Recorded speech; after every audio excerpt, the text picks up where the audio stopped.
Hey there, bookworms. Welcome to Pouring Over Books, a podcast where we dive into the books we love and maybe a few we didn't. I'm your host, LaShawn, and every week I'll be deep diving into what I'm reading, recommendations, and talking about all the things that we love about books. So grab your favorite coffee or tea, find a cozy spot, and let's get ready to pour over some great books together. Happy Tuesday, friends, and welcome back to the Pouring Over Books podcast. My name is LaShawn, and I am your host. And friends, we have reached the end of March. Q1 is done.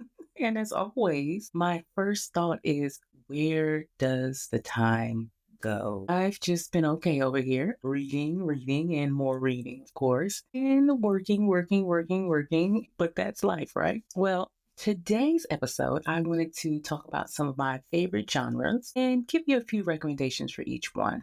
Let's talk about what a genre is. A genre is a classification system for books based on shared characteristics in terms of theme, style, and usually subject matter. I did a bit of research before this episode, and did you know that according to publisheddrive.com, there is no agreed number of genres, but that there are documents listing as many as 50 genres. And if you consider subgenres, there might even be more than 110.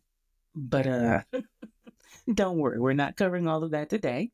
Today, I wanted to share 5 books for 5 of my favorite genres. Mainly, I guess you could say popular genres too. I think I might make this a series because there are just so many genres and subgenres that we can tackle. But like I said, for this episode, we just don't have time. So plus I'm not into every genre, so I can only give you recs for the ones I read on the regular or now. Maybe I'll get some reader input of favorite genres, books from favorite genres, and we can go from there. Anyway, so what I did was I looked on my story graph to see which categories I actually read and with enough regularity to actually feel comfortable recommending a book from there. And I came up with 5 categories and 5 books. So let's get into it. Number 1, women's fiction. Now, women's fiction centers on the lives and experiences of the female main character, emphasizing their emotional journeys and personal growth. It delves into themes of relationships, family, career, and self-discovery, exploring the complexities of womanhood. Now, unlike romance, where love is the central plot, women's fiction prioritizes character development and internal conflicts. That's why I remember last week I was talking about there are some romance authors who I say their books in a way can be considered women's fiction. This is what I meant. It explores relatable challenges and triumphs, often focusing on resilience and empowerment. The genre encompasses, I guess you could say, a diverse subgenre from contemporary stories to historical narratives, all unified under being about the female perspective and emotional depth, I guess you can say. So, my recommendation for this category is Hello Beautiful by Anne Napolitano. I loved this book when I read it. I think I read it 2 years ago. I didn't read it when it came out, but I read it a year later. Chef's kiss, y'all. Haunted by a silent, sorrowful childhood, William finds solace in the vibrant Padavano. Did I say that right? Padavano sisters, especially Julia. Their love and chaos fills the void in him, but his dark past threatens their bond. Julia, ambitious and spirited, draws him into her close-knit family. Dreamy Sylvie, artistic Cecilia, and nurturing Emmeline. Their chaotic love fills William's void, but his past casts a long shadow, fracturing their bond. Julia's carefully laid plans and her sister's unwavering loyalty are tested, resulting in a generational rift. This was such an excellent book about family. It is like a loosely based Little Women retelling, which is initially what made me pick it up. Let's just say it was good. It was a good retelling or rendition or based on book. When people ask me about women's fiction and books to recommend, this is one of the first books that I think about. Now, the second genre that I want to talk about today is romance. Of course, right? The romance genre centers around the development of a love story. While conflicts and obstacles arrive, these books always have a satisfying conclusion, or what we like to call a happily ever after. At its heart, a romance offers readers a hopeful and emotionally filling exploration of love. There are so many genres of romance: contemporary, historical, romantic fantasy, aka romantasy, YA romance, new adult romance, dark romance. I could just go on. Bully romance.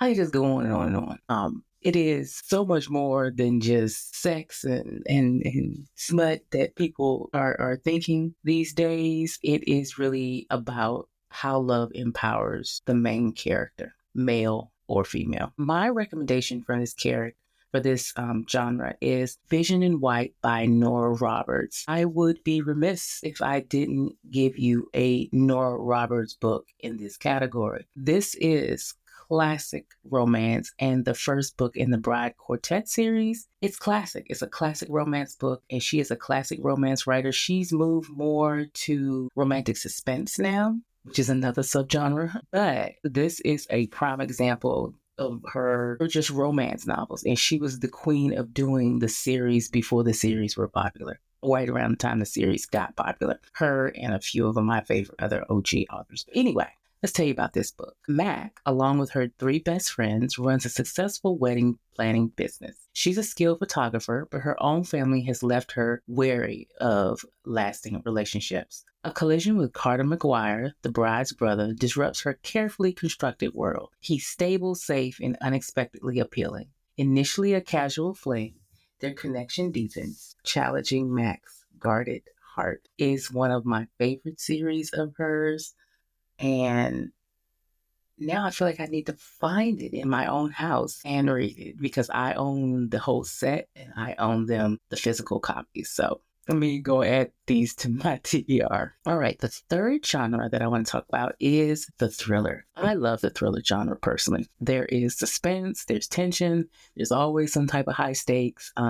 These books tend to build anticipation through twists and turns and cliffhangers, and they often involve crime, espionage, or some type of psychological conflict. The narrative focuses on the protagonist's race against time or, say, a dangerous adversary. They keep readers on edge, questioning motives, and anticipating whatever the next shocking revelation will be.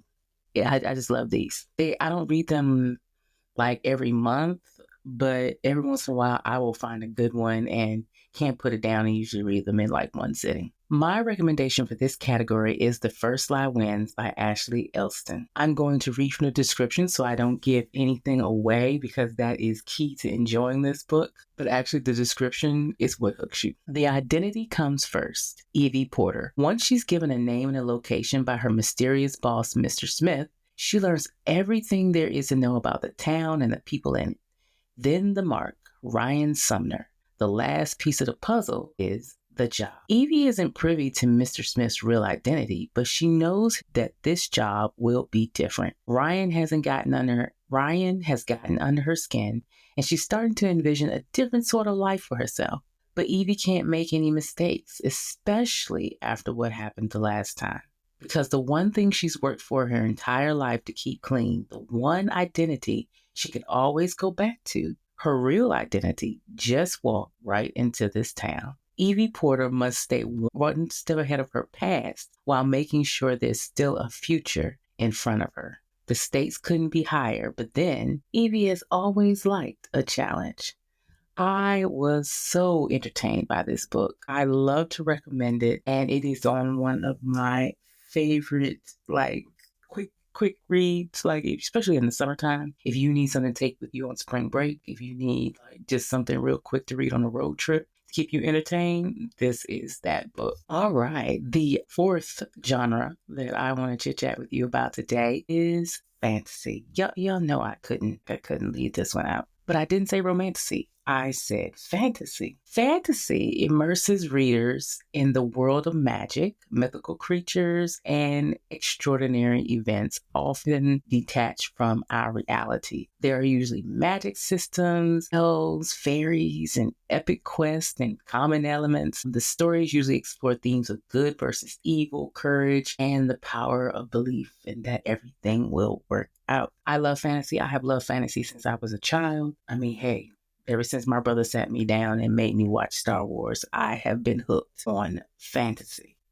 While I think I love romance and I love fantasy, and so that is why romantasy is one of my favorite genres because it combines my two favorite things, frankly. But anyway, back to fantasy. I have my book recommendation for this. It is An Ember in the Ashes series by Saba Tahir. Yes, I know that most people in this category will recommend Brandon Sanderson. They'll recommend George R. Martin or Neil Gaiman or, Robert Jordan. I know. But this is labeled as YA fantasy technically. But this is one of the best fantasy series ever. I will always maintain that YA fantasy is closer to what many people call high fantasy than most realize. I mean, you got all the magical elements there. There's good versus evil. There's courage. There's power of the belief. There are magic systems. There are magical beings, and it fits exactly what you want. Anyway, let me read you the description. In a brutal Roman-inspired empire, slave Layla and soldier Elias are trapped. Defiance means death, forcing Layla's family to live in fear. When her brother is arrested, Layla spies on the military academy for rebels seeking his rescue. There she meets Elias, a reluctant soldier yearning for freedom. Their paths collide, revealing intertwining destinies. Leia's desperate mission and Elias's rebellion threaten to shatter the Empire's iron grip. Their choices will ignite a revolution, altering the fate of their world forever. This entire series is epic. There are 5 books in this series, and they are thick. I just picked up my copy from the last book in the series, and it is 528 pages. Really, I own these on my Kindle, and I really think I need to go out and buy the series as a whole to have on my shelf because they are that good. And it's been many, many years since I read it. It's about time for a reread. So prepare. It's a great ride. You will not be disappointed if you want to get into fantasy, but you don't want, it to be, how can I put it? Some fantasy books are really dense and really thick and really just hard to read.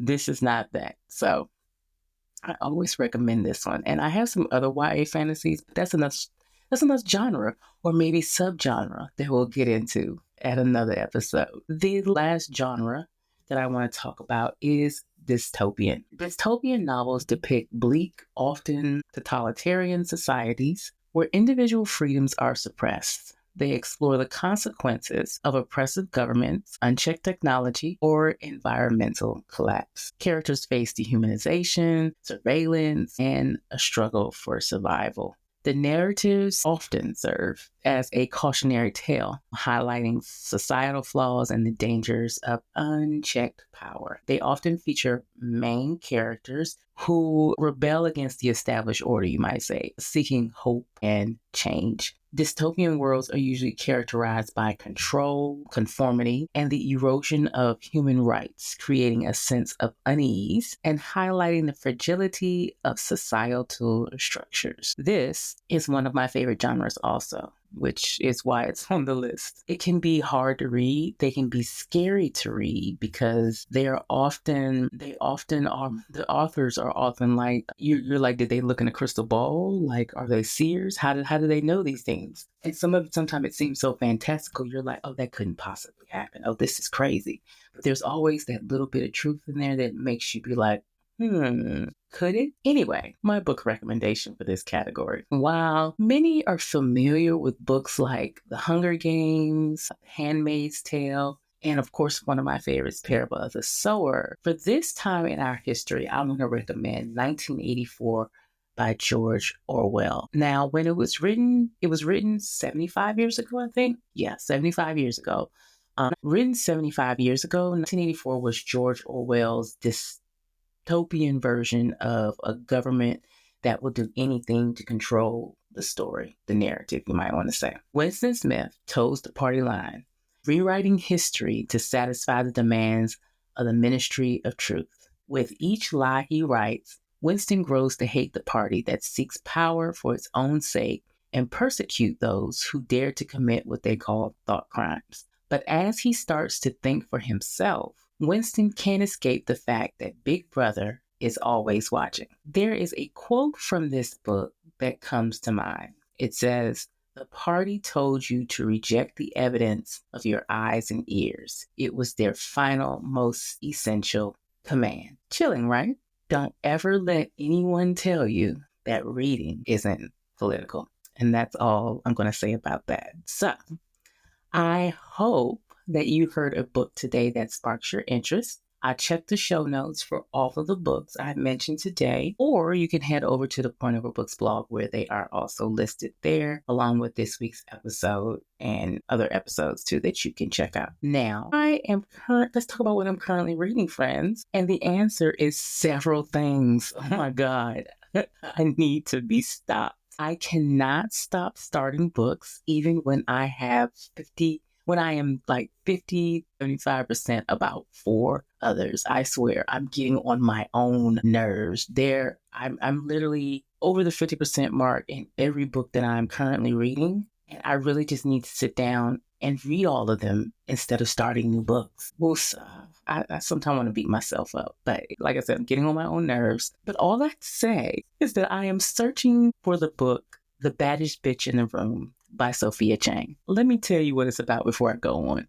The first Asian woman in hip-hop, Sophia Chang shares this inspiring history of a career in the music business, working with acts such as the Wu-Tang Clan and A Tribe Called Quest. Her path to becoming an entrepreneur and her candid accounts of marriage, motherhood, aging desire, marginalization, and martial arts. It's explicit, they say, and it made a lot of people uncomfortable. The reviews are either glowing 5 stars or 1 to 2 saying it's the worst book they've ever read. I am fascinated by the extremes there. A lot of people, when I read the comments and some of the reviews, a lot of people seem to be really uncomfortable with a woman calling herself a bitch, and also really uncomfortable with an older woman, owning her sexuality, which is interesting to me. I heard about this yesterday when I was listening to the Currently Reading podcast, and the way it was described, I knew I had to read it. Just heard her review, had me being like, I have to read this book. This has been my problem lately. It's a squirrel, and a new book, and here I go. But I go to Libra, since I knew it was the way she described it, I was like, okay, this is one I'm going to have to listen to. And even she said, listen to it. So I go to Libra FM, nowhere to be found. I'm like, okay. Because sometimes, depending on the book, especially if it's out of print or it's just older, it's not on Libra FM. It's rare, but sometimes it's not. So I looked, the book was published in 2020, I think. So I'm like, okay, it's not that old. It should be on Libra FM. But moving on. So I'm like, well, I wonder if my library has it. Nowhere to be found at my library. So I'm like, okay. I go to Spotify because I'm like, okay, surely it'll be on Spotify Premium over there and I'll just get it there. Nowhere to be found. I even go to Everend, which is my backup. No, nothing there. So I'm like, okay, I'll just order the book. Go to bookshop.org. It's back ordered. I'm like, okay, am I just not supposed to read this book? So I give in and I look at Amazon. The audiobook is exclusive to Amazon Audible. And I was pissed. And Barnes & Noble says I can get it next week, like April 1st or 2nd, if I order it today. I am annoyed, mainly because I just used my last credit for Amazon's Audible for Tina Knowles' book that comes out next month, and I'm canceling it as soon as that book downloads because I'm paying. First of all, I'm paying for too many of these little services, and one had to go, and Amazon is getting the boot. Audible is getting the boot, but it always makes me hesitate because of things like this. An exclusive Audible only on Amazon, and that bothers me. But I know this is first world problems, but I really want to listen to this book. I don't want to read it, and I'm mad that I'm probably going to have to read it. Again, first world problems, but they are my problems because sometimes I just don't have the time to sit down, and memoirs go better for me when I listen to them. So it's a conundrum. I don't know what to do. This one just might stay on my to-be-read list forever. Okay, friends, that's all I have this morning. I have to go run. I hope you enjoyed this episode, and if you did, please give me a follow, the podcast a follow. on the podcast platform of your choice. And if you have even just a little bit more time, if you would please leave a great review, it helps us to find other bookish friends like ourselves, and I would appreciate it so much. You can find me on Instagram and TikTok at LaShawn Wilts. You can follow the podcast blog over on pornoverbooks.com. If you have any questions, you want to give me any suggestions for episodes, please email me at pornoverbookspod@gmail.com. And that is it, friends. I will see you next week when we will talk about what I read in March and what books I'm looking forward to in April, I do believe, because a spoiler, April is a busy month for books. I don't know how I'm going to keep up. But anyway, talk to you guys soon. Bye.